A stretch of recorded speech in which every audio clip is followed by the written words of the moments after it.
and fresh si Jillian Ward sa kanyang new look at fit physique. Mas marami pa raw siyang gustong i-explore now that she's 21. Makichika kay Athena Imperial. Barbie personified. Yan ang peg ni star of the new gen Jillian Ward sa kanyang recent set of IG photos. Sa TikTok, 2.5 million views na and counting ang look na yan ni Jillian, featuring her blonde hair and her curves. Nakapansin-pansin kahit nakasimpleng tank top at jeans lang. Serving angel energy naman si Jillian sa isa pang post kung saan naka-white one-piece siya habang nasa pool. Angat na angat ang fit physique ni Jillian sa kanyang morning dip. At slay rin kahit iba ang hairstyle.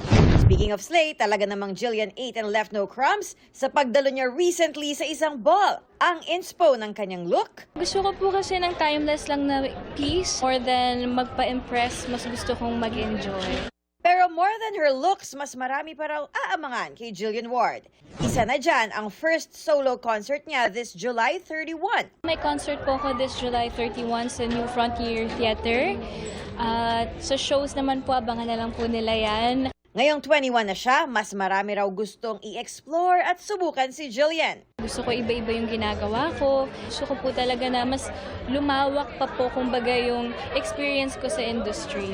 Athena Imperial updated sa Showbiz Happening!